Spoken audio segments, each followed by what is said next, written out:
Tudo bem? Prontos para mais uma aula? Aqui é a professora Michele e vamos começar agora a nossa aula de comentários da atividade 1 do segundo bimestre, tá bom? Então vamos lá. Eu selecionei para vocês algumas questões para nós discutirmos nesse primeiro formulário que eu percebi que nós tivemos maiores dificuldades para serem respondidas, tá bom? Especificamente as questões de número 3 e 4, tá? Então vamos lá para elas. Espero que vocês tenham assistido o vídeo e compreendido direitinho o conteúdo e que não tenha havido muita dificuldade, apesar dessas duas questões aí terem, né, causado algum probleminha para vocês.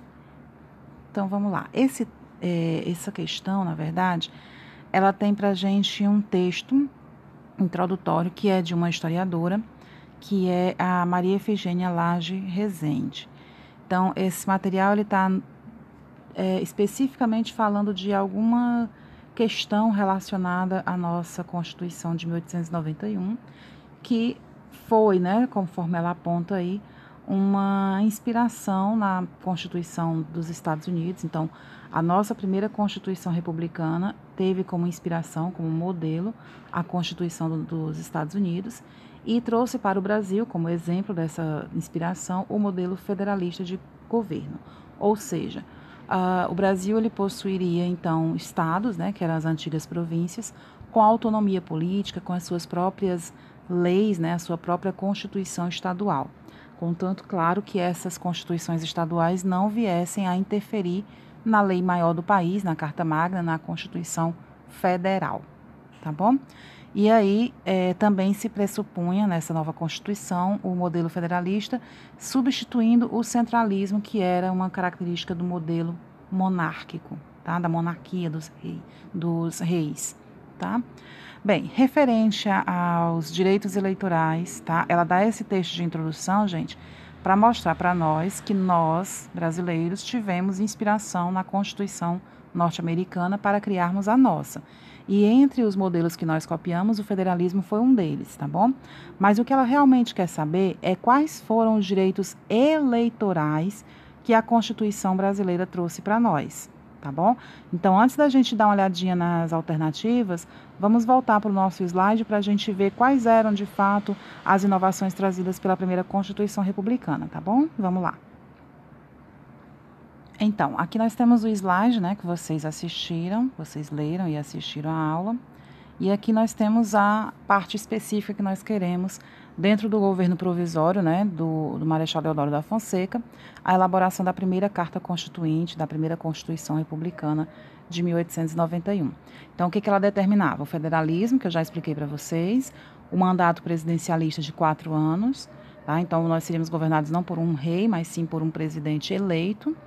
A divisão dos poderes, né, ao invés de 4, apenas 3 poderes, o executivo, o legislativo, o judiciário, e a separação entre igreja e Estado, ou seja, as atividades relativas à igreja seriam separadas das atividades do Estado.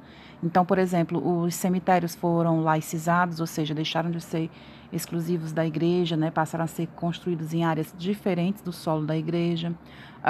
O casamento civil foi criado, né, antigamente só o casamento era aceito, né, somente o casamento feito na igreja, tá? Então, aí também foi criado o Senado não vitalício, que ele não estava ligado ao período de vida do senador, e o voto masculino, né? Como ele estava pedindo para a gente na questão quais eram os direitos eleitorais adquiridos nessa Constituição, então nós temos aí esses dois últimos tópicos como importantes para a gente. Então, primeiro, o voto passou a ser feito apenas para homens, tá bom? Antes não havia voto, e agora há, mas o voto somente para homens com maiores de 21 anos e alfabetizados, tá certo? Então, também estavam excluídos desses votos os analfabetos, os militares também, as mulheres, tá certo? Então, isso aí era excluído. E as eleições passaram a ser feitas de maneira direta e não mais indireta pelos membros do Senado, do Congresso. As constituintes escolheram para presidente, nesse caso aí, o Marechal Deodoro da Fonseca e para vice o Floriano Peixoto. Gente, só uma observação, a eleição do Deodoro da Fonseca, ele concorria à presidência, tá? Do governo provisório para o governo constitucional, Ele concorreu à presidência com Prudente de Moraes, que depois, né, depois de Floriano Peixoto, vai ser o nosso terceiro presidente. Mas Deodoro vence as eleições contra o contra Prudente de Moraes, que era um civil. E, no caso, o vice-candidato da chapa do Deodoro da Fonseca perde as eleições. E é quem vence as eleições para vice, porque a eleição era separada, tá bom? Não era feita a eleição, assumia o presidente e o vice dele automaticamente assumia. Não. O presidente venceu, ele assume o poder, mas há uma eleição paralela também para o cargo de vice-presidente. E o Floriano Peixoto, ele vence as eleições para vice-presidente, detalhe, com um número de votantes maior do que o próprio presidente recebeu, tá bom? Então, o Deodoro da Fonseca, ele vence as eleições para presidente e o Floriano Peixoto vence as eleições para vice-presidente, com um número de votos maior do que o Deodoro recebeu, tá bom? Então, já dá para a gente ter aí uma ideia de qual a resposta da questão 3. E aqui nós temos novamente a questão com as alternativas que nós vamos analisar. Então, foi um ganho, né, eleitoral para a população brasileira apenas uma dessas alternativas. Vamos descobrir qual é. Homens e mulheres poderiam votar? Homens maiores de 21 anos, sim. Mulheres, de jeito nenhum. Somente homens com mais de 21 anos poderiam votar? A alternativa correta, né, gente? Mas vamos olhar as outras. Todos os cidadãos, incluindo analfabetos, poderiam votar? Não, a gente viu claramente, eram homens maiores de 21 anos alfabetizados. Somente os homens com critério censitário poderiam votar. Esse censitário era baseado na renda anual que eles receberiam. E isso não tinha critério nesse momento, tá bom? A Constituição não discorria sobre a questão do voto, ou seja, a Constituição não criou nenhuma lei sobre, né, determinando algo sobre a questão do voto. Isso é falso, né? A gente já tem aí a alternativa correta, a letra B, tá? No caso, aí a segunda alternativa. Bem, a nossa próxima questão de número 4, da Universidade de Mackenzie, que é um textozinho teoricamente atribuído a Deodoro da Fonseca, onde se diz o seguinte, onde ele teria dito o seguinte: não posso mais suportar este congresso. É mister, ou seja, é importante, é imprescindível que ele desapareça para a felicidade do Brasil, né? A afirmação de Deodoro. A afirmação anterior, que antecedeu o golpe do Marechal Deodoro, ocorreu por quê? Gente, vale lembrar que o Deodoro, ele assume o poder no Brasil de maneira provisória inicialmente, depois ele é eleito indiretamente, mas ele sempre teve uma política muito autoritária, tá? Então, ele tinha um controle muito forte sobre a política brasileira. E aí ele acaba enfrentando uma certa resistência, uma certa oposição dentro do Congresso. Uma das ações que o Congresso vai ter, tá bom, nesse contexto, vai ser tentar limitar os poderes do Deodoro da Fonseca, tá? Tentar diminuir um pouco mais dessa influência política que ele tinha.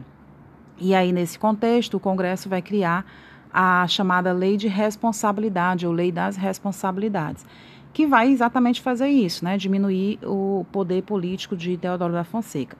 Deodoro vai ser altamente autoritário, tá? E vai tomar medidas que vão acabar decretando o estado de sítio no Brasil. Então, ele não vai aceitar a lei de responsabilidade, vai perseguir opositores, vai fechar o Congresso, e aí vão ter várias medidas, né, de caráter autoritário criadas por ele contra essa lei de responsabilidade criada pelo Congresso, tá bom? Então, a gente já tem aí a alternativa correta, tá certo?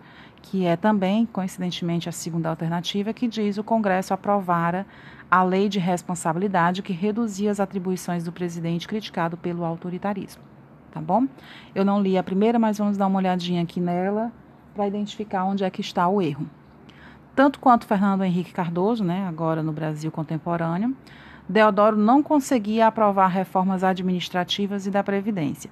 Na verdade, houve sim uma dificuldade por parte desse governo de Deodoro para implantar algumas leis, mas elas não foram semelhantes às que Fernando Henrique Cardoso enfrentou no governo dele. E até porque essas reformas administrativas e da Previdência não eram digamos assim, não eram o objetivo central do governo de Deodoro, tá bom? A terceira frase. O governo de Deodoro, marcado por atitudes democráticas e lisura administrativa, ou seja, um governo ético, sem corrupções, né, sem falhas, gerava a oposição de grupos oligárquicos. Gente, ele não tinha atitudes democráticas, então essa questão já mata aí. E a oposição realmente dos grupos oligárquicos acontecia por conta do autoritarismo dele e porque uma das primeiras medidas que ele vai fazer vai ser tirar do poder os presidentes de Estado que foram contra ele nas eleições, tá? Nas eleições do período constitucional do governo dele. Então, essa alternativa está errada. Eleito pelo povo em pleito direto. Gente, esse pleito direto é voto direto, tá certo?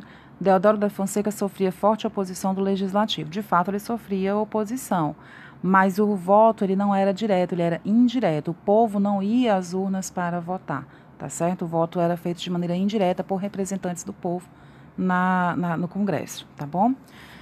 E a última alternativa está falsa por quê? As bem-sucedidas reformas econômicas de seu governo provocaram a insatisfação de grupos atingidos em seus privilégios. Gente, a principal reforma econômica do governo de Deodoro da Fonseca foi aquela implantada pelo seu ministro da Fazenda, Rui Barbosa, que, na verdade, acabou trazendo várias consequências desastrosas. A inflação aumentou consideravelmente, houve grande número de falência de empresas, bancos, tá? Então, não é verdade que foram reformas bem-sucedidas. Inclusive, essa crise econômica que caracterizou o governo de Deodoro da Fonseca, conhecido como encilhamento, é o conteúdo da nossa questão de número 5, aí já fica a dica para vocês, tá bom?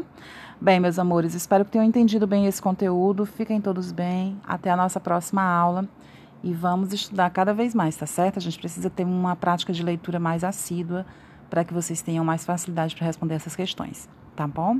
Fiquem todos bem, até mais. Tchau.